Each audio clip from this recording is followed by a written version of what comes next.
ত্রিপুরা রাজ্যের সবকটা জেলা থেকে সিপাহীজলা জেলায় কিন্তু বলা চলে যে গাঁজা চাষ বিপুল পরিমাণে হচ্ছে এবং আবারও বলা চলে যে গাঁজা বিরোধী অভিযানে বড়সড় সাফল্য পেল বিশালগড় থানার পুলিশ। একেবারে গোপন সূত্রের ভিত্তিতে তারা অভিযান চালিয়েছে এবং অভিযান চালানোর পর গজারিয়া ও চিলিখলা এলাকার সরকারি বনভূমি থেকে প্রায় ৮২,০০০ গাঁজা গাছ ধ্বংস করে পুলিশ।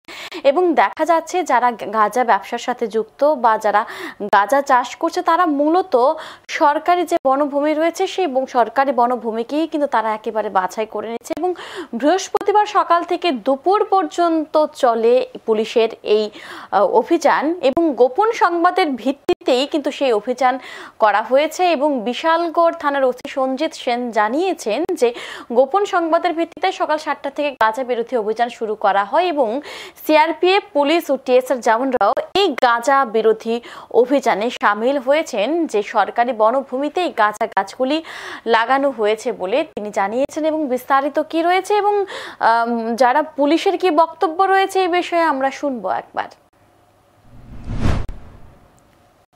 তো আমরা সেই মোতাবেক চিলিখলা এবং গদারিয়া এরিয়াতে বেরিয়েছি। আমাদের সাথে CRPF, TSR, SPO, women staff, থানার অন্যান্য অফিসার সহ আমরা আজকে সকালে বেরিয়েছি গাঁজা ডিস্ট্রাকশনে। তো আমরা প্রচুর প্লটের মধ্যে গাঁজা ডিস্ট্রাকশন করতে পেরেছি। আমরা দেখতে পাচ্ছেন আমাদের গাঁজা ডিস্ট্রাকশন এখনো চলছে। ওই গাছগুলি এখনো এখনো ম্যাচিউরড হয়নি। আমরা এগুলা কেটে এগুলাকে নষ্ট করছি। এগুলা গজারিয়া এবং বিভিন্ন চিলিখলা এলাকাতে নদীর চর এবং ফরেস্ট ল্যান্ডের মধ্যেই এই গাছগুলো করা হয়েছে। এখন পর্যন্ত প্রায় 82,000 অ্যাপ্রক্স গাঁজা প্ল্যান্টেশন আমরা ডেস্ট্রয় করতে পেরেছি। আমাদের ডিস্ট্রাকশন এখনো চলছে।